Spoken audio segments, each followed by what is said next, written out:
Hello student, आज हम लोग समझेंगे gravitational self energy of a solid sphere. मतलब एक जो ठोस गोला है उसकी गुरुत्वीय ऊर्जा के बारे में अध्ययन करेंगे। और ये ग्रेविटेशनल सेल्फ एनर्जी जो है क्या होती है, ये हम लोग हमारे प्रीवियस वीडियो में बात कर चुके हैं। या तो आपको यहाँ पे मिल जाएगा या फिर आप प्लेलिस्ट देख लीजिए, वहाँ पे वीडियो मिल जाएगा। तो चलिए हम लोग स्टार्ट करते हैं हमारा सॉलिड स्फेयर। तो सबसे पहले हम लोगों ने यहाँ पे कंसिडर करा कि एक आर रेडियस का, यहाँ से यहाँ तक की रेडियस कितनी है, आर है, और इसका मास कितना है, एम है। ठीक है, तो ये हमारे पास में एक सॉलिड स्फेयर है। तो इस सॉलिड स्फेयर की अगर हम लोग निकालें डेंसिटी, ठीक है, density of material of solid sphere, घनत्व जिसको हिंदी में हम लोग कहते हैं घनत्व, डेंसिटी। आप स्पेलिंग क्योंकि मैं कहीं कहीं मिस कर जाऊंगा, क्योंकि मुझे आगे बढ़ना रहता है, समझाना रहता है, टाइम कवर करना रहता है। तो डेंसिटी इक्वल्स टू क्या होता है, मास अपॉन वॉल्यूम होता है। ये जनरल फॉर्मूला होता है। तो मास को हम लोग यहाँ पे मेंशन कर रहे हैं एम से, यहाँ पे एम माना है हमने। और वॉल्यूम, क्योंकि ये स्फेयर है और हम हमारी छोटी क्लास में पढ़ चुके हैं कि स्फेयर का वॉल्यूम निकालने का फॉर्मूला होता है 4/3 पाई आर और उसका क्यूब। तो यहाँ से अगर हम लोग मास देखेंगे तो मास कितना हो जाएगा, m is equals to 4/3 pi r cube rho. ठीक है, इसको इक्वेशन नंबर 1 डिनोट हम लोग कर देते हैं। तो अब हम लोग यहाँ पे इसी स्फेयर के लिए मैं एक डायग्राम बना रहा हूँ, क्योंकि मुझे आपको समझाना है। तो कंसीडर कर रहे हैं सेंट्रल कोर, जिसकी रेडियस कितनी है, आर है। मतलब ये जो हमारे पास में एक स्फेयर था बड़ा वाला, उस बड़े वाले स्फेयर के अंदर यहाँ पे कहीं पे हमने एक स्मॉल आर रेडियस की एक कोर कंसिडर करी। और इसके ऊपर हम लोग यहाँ पे एक डी आर मोटाई, ये जो जितनी दूरी में मैं यहाँ पे मेंशन कर रहा हूँ ना, इसको हम लोग क्या बोल रहे हैं, डी आर मोटाई का एक स्फेरिकल शेल है, जिसकी थिकनेस कितनी है, थिकनेस ऑफ स्फेरिकल शेल, वो हम लोग ले रहे हैं डी आर। ठीक है, तो अभी हम लोग सिर्फ और सिर्फ इस शेल के लिए बात करेंगे। तो हम लोग इसका मास निकाल सकते हैं, मास ऑफ स्फेरिकल शेल, मैं पूरी स्पेलिंग नहीं लिख रहा हूं, ऑफ थिकनेस डी आर। तो वो क्या हो जाएगा, मास की बात कर रहे हैं तो मास इज इक्वल्स टू क्या होता है, वॉल्यूम इनटू डेंसिटी। ठीक है, तो जो मटेरियल है ये स्फेयर का, वो उसका जो डेंसिटी हमने लिया है वो कितना लिया है, रो लिया है, यहाँ पे जो मेंशन किया है। ठीक है, अब वॉल्यूम हमको देखना है। तो वॉल्यूम के लिए हमारे पास में फॉर्मूला क्या होता है, 4/3 पाई और आर रेडियस। अभी आप किसकी बात कर रहे हो, इस कोर की और इस शेल की बात कर रहे हैं। तो हम लोग यहाँ पे क्या मेंशन करेंगे, हम लोग मेंशन करेंगे आर क्यूब, स्मॉल आर, क्योंकि इसकी रेडियस है। तो यहाँ पे ये क्या आ गया, स्मॉल एम। मतलब ये जो कोर था, इस कोर का मास कितना हो गया, स्मॉल एम हो गया। अब अगर हम लोग मास ऑफ स्फेरिकल शेल निकाले, ये तो हमने मास निकाला है जिसमें ये कोर भी आ गया और ये डी आर थिकनेस भी आ गई। लेकिन अब हम लोग बात करें मास ऑफ स्फेरिकल शेल, तो वो कितना हो जाएगा, वो हो जाएगा यहाँ पे, इसको डिफ्रेंशिएट कर दें, ये हो जाएगा D M is equals to, यहाँ पे डिफ्रेंशिएट करेंगे इसको आर के रिस्पेक्ट में, क्योंकि आर वेरी कर रहा है यहाँ पे, है ना। तो ये हो जाएगा 4/3 पाई, और आर को डिफ्रेंशिएट करा तो 3r⁻², इनटू में आ जाएगा यहाँ पे डी आर, और साथ में आ जाएगा रो। हमने किसको डिफ्रेंशिएट किया है, आर, क्योंकि वेरी कौन करेगा, आर करेगा। तो यहाँ 3 से 3 कैंसिल, और हमारे पास में वैल्यू आ गई D M is equals to 4πr² into D are और साथ में रो। इसको इक्वेशन नंबर 2 कह देते हैं।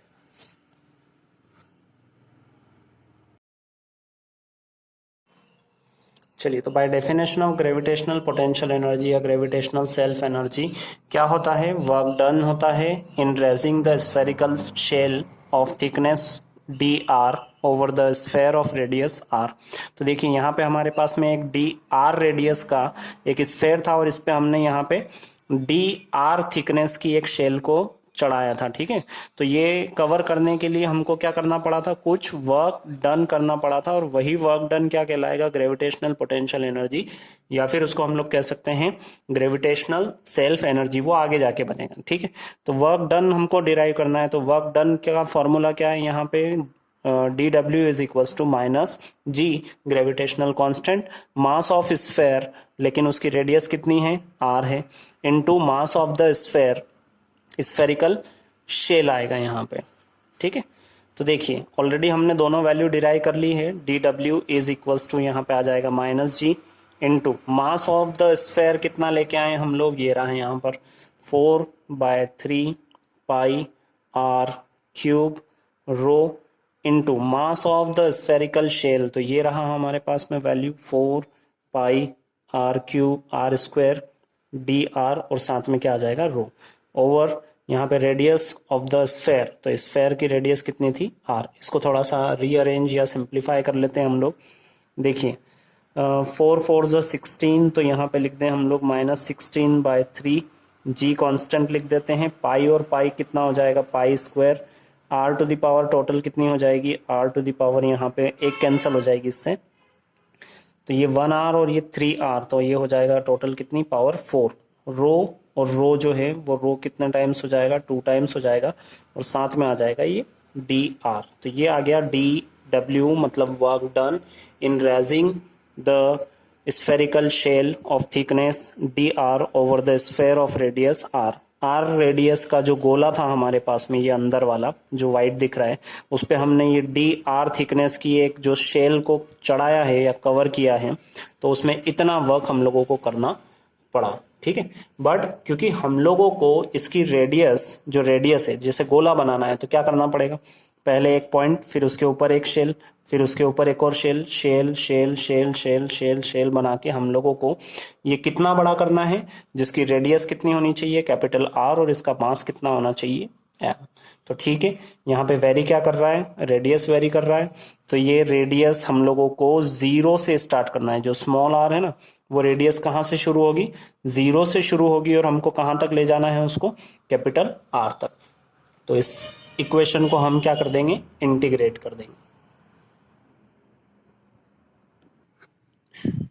चलिए, hence work done in increasing the radius R from 0 to capital R, जैसा मैंने अभी बताया, तो इसी पूरे वर्क डन को हम लोग क्या कहेंगे gravitational self energy of the system, या फिर वो जो सॉलिड स्फीयर हम बना रहे हैं उसकी ग्रेविटेशनल सेल्फ एनर्जी होगी।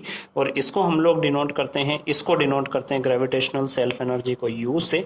और देखिए हमारे पास जो था वो अभी वर्क डन किया था हमने डी डब्ल्यू, लेकिन वो वर्क डन कहाँ से शुरू करना है हमको 0 से कहाँ तक ले जाना है, रेडियस आर तक ले जाने में जितना वर्क करना पड़ेगा वही ग्रेविटेशनल सेल्फ एनर्जी कहलाएगा। तो 0 टू आर हमारे पास डी डब्ल्यू की वैल्यू थी -16/3 G pi square rho square are to the power 4 और डी आर। तो देखिए यहाँ पे ये जितनी भी क्वांटिटी है ये सारी कांस्टेंट है, डिफरेंस इंटीग्रेशन होगा किसके रिस्पेक्ट में होगा आर के रिस्पेक्ट में होगा, ये सारे बाहर आ जाएंगे, ये -16 3 जी पाई स्क्वायर रो स्क्वायर और इस r टू द पावर 4 का आपको करना है इंटीग्रेशन, तो ये हो जाएगा r टू द पावर 5 और डिनोमिनेटर में भी पावर कितनी आ जाएगी 5। ये इंटीग्रेशन करने का तरीका होता है। और अपर लिमिट में क्या आ जाएगा r, लोअर लिमिट में क्या आ जाएगा 0 आ जाएगा।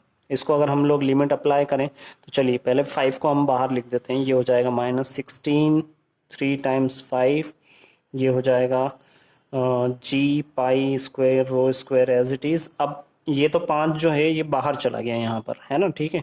अब अपर लिमिट अप्लाई करी तो ये हो गया r to the power 5, lower limit apply करेंगे यहाँ पे तो हो जाएगा 0 टू द पावर 5 और 0 to the power 5 means nothing, तो इसको हम लोग हटा देते हैं। अब देखिए हमको पता है कि m कैपिटल M जो है, जैसे गोला आपने शुरू किया बनाना बड़ा होता होता ये कहाँ तक हो गया, जिसकी रेडियस क्या हो गई कैपिटल R, जो शुरू में हमने किया था, और इसका मास कितना हो गया m। तो मास का फॉर्मूला क्या था 4/3 पाई r capital R, radius R है इसकी कैपिटल Q। तो यहाँ पे कहीं ना कहीं हम लोगों को दिख रहा है, देखिए r टू द पावर कितनी है 5, तो हम लोग इसमें एक काम कर देते हैं कि r टू द एक r का मल्टीप्लाई और एक r का क्या कर देते हैं डिवाइड कर देते हैं, ठीक है। देखिए यहाँ पे 16 है तो 16 को हम क्या लिख सकते हैं 4 का स्क्वायर लिख सकते हैं, है ना। मैं क्या करने की कोशिश कर रहा हूँ, पाई है, पाई का स्क्वायर बन रहा है, यहाँ पे इसका भी क्या बन जाएगा स्क्वायर, मतलब इस फॉर्मेट में लाना है, लेकिन इस पूरे का आपको क्या दिखेगा यहाँ पे स्क्वायर दिखेगा। जब इसका स्क्वायर दिखेगा तो हम इसको m स्क्वायर भी लिख सकते हैं। तो इसका स्क्वायर क्या बनेगा 16 9 pi square are to the power कितनी हो जाएगी 6। तो देखिए आर टू द पावर 5 थी, 1 से मल्टीप्लाई कर दिया, आर टू द पावर कितनी हो गई 6 हो गई। ठीक है, डिनोमिनेटर में जो बच रहा है उसको हम लोग देखते हैं। 4 ऑलरेडी 4 जो है उसको हम लोग लिख सकते हैं, इस ये सॉरी 16 को लिख सकते हैं 4 स्क्वायर, इसको हम लिख रहे हैं 3। पाई को एज इट इज लिख रहे हैं और अपॉन में जो 3 था तो यहाँ पे एक 3 से हमने मल्टीप्लाई कर दिया और एक 3 से क्या कर दिया डिवाइड। तो देखिए यहाँ पे नंबर में क्या बच जाएगा हमारे पास में 3/5, ये बच गया 3/5, यहाँ पे माइनस बच गया। उम्मीद करता हूँ आपको समझ में आ रहा होगा। ये जो 16/3 था इसको हमने लिखा 4/3, ठीक है, और इस पूरे का हमने क्या कर दिया स्क्वायर कर दिया। तो देखिए 4 स्क्वायर मतलब 16, 3 स्क्वायर मतलब 9, ठीक है, पाई तो पाई स्क्वायर और रो स्क्वायर, तो यहाँ पे एक और क्या आ जाएगा रो भी आ जाएगा, क्योंकि यहाँ पे हाँ मैंने मास वॉल्यूम लिख दिया था, डेंसिटी नहीं लिखा था। ये आ जाएगा, ये भी अंदर ही आएगा यहाँ पे। तो इस तरीके से यहाँ पे बचेगा सिर्फ हमारे पास में जी, और अपॉन में क्या बच रहा है यहाँ पे आर। तो इसको इस तरीके से सिंप्लीफाई करके हमारा जो फाइनल आंसर बनता है gravitational self energy of solid sphere, वो बनती है 3/5 जी एज इट इज। समीकरण 1 से, समीकरण 1 में ये जो पूरी वैल्यू थी ये किसकी थी m की वैल्यू थी, और इस m का क्या हो जाएगा स्क्वायर हो जाएगा और अपॉन में क्या आ जाएगा r आ जाएगा।